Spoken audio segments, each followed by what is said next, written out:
इनकलाब जिंदाबाद, आम आदमी जिंदाबाद, आम आदमी जिंदाबाद। मंच पर आसीन पश्चिमी उत्तर प्रदेश के चुनाव प्रभारी और पार्टी के प्रदेश के उपाध्यक्ष भाई सोमेंद्र ढाका जी, इस क्षेत्र के लोकप्रिय प्रत्याशी छोटे भाई संजय चेची जी, प्रदेश की सचिव और जिले की प्रभारी मीनाक्षी श्रीवास्तव जी, हमारे जिला अध्यक्ष भूपेंद्र जादौन जी, प्रदेश के सचिव भाई अशोक कमांडो जी, राहुल सेठ जी, संजीव निगम जी, हमारे साथी doctor A K. Singh ji, KP. Singh ji जो लोकसभा के प्रत्याशी रहे हैं, सांस्कृतिक प्रकोष्ठ की हमारी प्रदेश के अध्यक्ष वैशाली सिन्हा जी, हमारे बीच में एक अच्छे गायक जिन्होंने अभी आपके सामने बहुत ही अच्छा गीत प्रस्तुत किया, लोकेश सिंह जी, कुलदीप भाई, साथियों और दोस्तों, मैं हफ्ते 10 दिन के अंदर 2 बार दादरी आ चुका।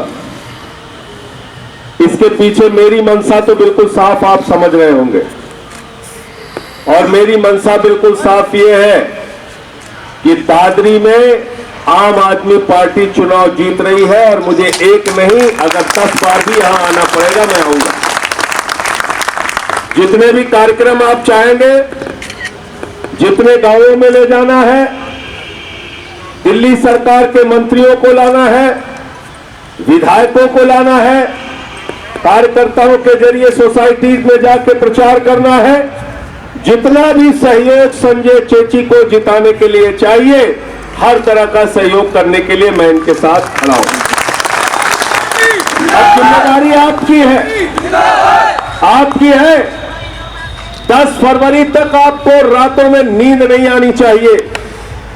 जब तक इनका अंतिम वोट पड़ ना जाए, तब तक गांवों में, कस्बों में, बाजारों में, झुग्गी बस्तियों में, सोसाइटीज में, जहां जिसका जितना संपर्क है, सब लोग लग जाइए। एक एक ईंट से हमारा मकान बनेगा और एक एक तिल से पूरी झाड़ू बनेगी, और वो झाड़ू राजनीति की गंदगी को दादरी से और उत्तर प्रदेश से साफ करने का काम करेगा।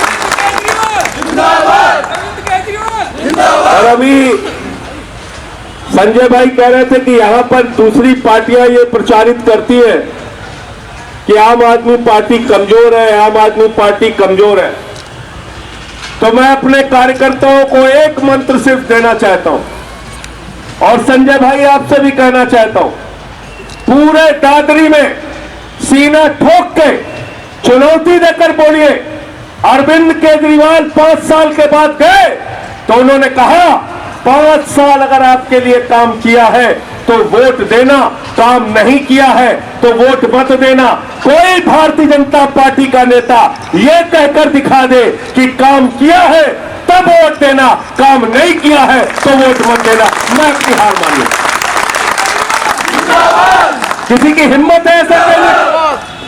किसी की हिम्मत नहीं है कहने की काम किया है तो वोट देना। ये बात सिर्फ और सिर्फ आम आदमी पार्टी कह सकती है, इसलिए कि हम भारतीय झूठा पार्टी नहीं है, हम जुमला बोलने वाली पार्टी नहीं है, हम झूठ बोल के जनता का वोट नहीं लेते। अगर हमने कहा है 300 यूनिट बिजली फ्री देंगे, सारे बिजली के बिल बकाया माफ करेंगे, तो आम आदमी पार्टी ये सपना उत्तर प्रदेश में पूरा करके दिखाएगी। ये हमारा संकल्प है। हमें सत्ता मिले या सत्ता की चाबी मिले, दोनों हालात में आपका ये वादा, आपकी ये गारंटी जो है, आम आदमी की गारंटी, केजरीवाल की गारंटी, 300 यूनिट बिजली फ्री करके हम लोग दिखाएंगे। और होली के दिन होलिका जो जलाई जाती है, अपने अपने घर का पुराना बिजली का बिल का बकाया लेकर आना, और संजय चेची जी के साथ 10 मार्च के बाद जब होली पड़ेगी, जाके वो पुराने बिजली के बिल जला देना।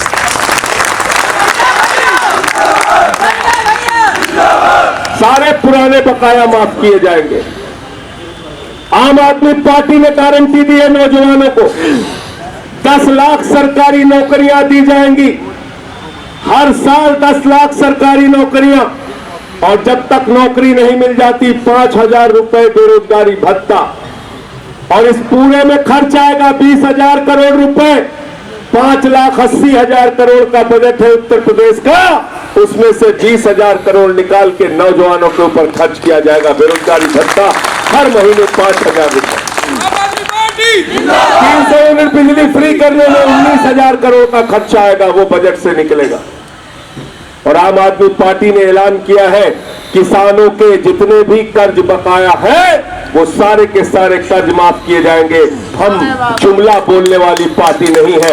10 रुपए 5 रुपए का कर्ज माफ करके किसानों का अपमान नहीं करेंगे, जितने कर्ज का बकाया है माफ करने का काम करेंगे।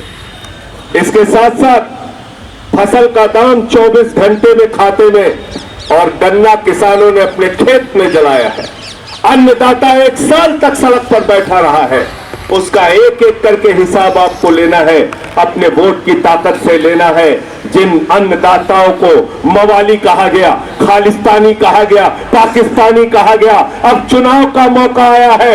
अब इनको चुनाव में जमानते जब्त करा के इनको वापस इनके घर भेज देना और बताना कि हम हिंदुस्तान के अन्नदाता है, जिसको चाहते हैं कुर्सी पर बिठाते हैं, जिसको चाहते हैं जमीन पर उतार देते हैं।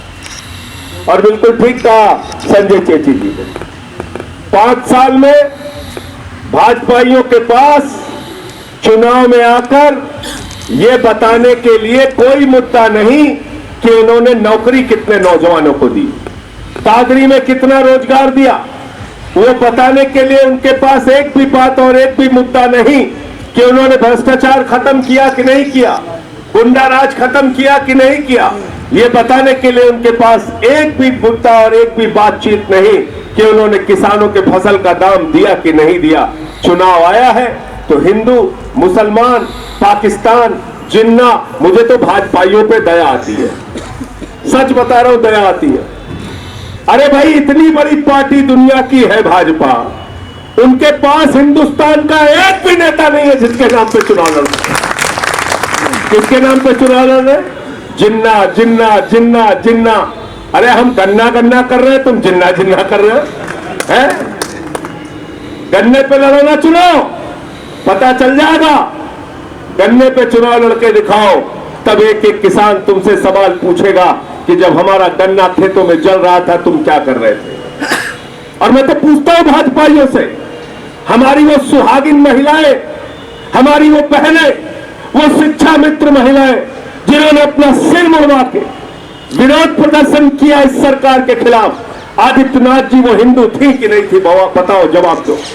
हमारे वो 94 साल के बुजुर्ग किसान नीलम सिंह जो बैठे थे गाजीपुर में 1 साल तक, जिनके 2-2, 3-3 बेटे फौज में देश की सेवा कर चुके हैं, वो हिंदू थे कि नहीं थे? बताओ।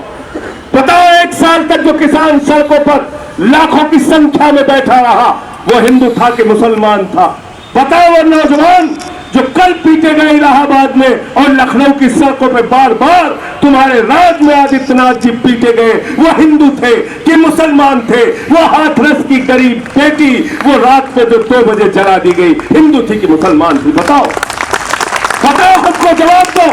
हम जवाब जानना चाहते हैं आपसे आदित्यनाथ जी कि वो प्रभात मिश्रा 12वीं में पढ़ने वाला बच्चा जिसका फर्जी इनकाउंटर कर दिया गया, वो इंद्रकांत त्रिपाठी जिससे एसएसपी ने रंगदारी मांगी और उसकी हत्या करवा दी, वो अरुण वाल्मीकि सफाई कर्मी जिसको पुलिस वालों ने पीट पीट के आगरा में मार दिया, वो मनीष गुप्ता जिसको गोरखपुर में लाठियों से पीट के पुलिस वालों ने मार दिया, वो हिंदू था मुसलमान था? जवाब दो।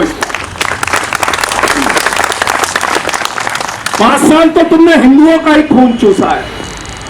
वो किसान, वो नौजवान, वो माताएं, वो बहनें, वो गरीब, वो किसान, वो सब हिंदू थे जिनका खून चूसा है तुमने।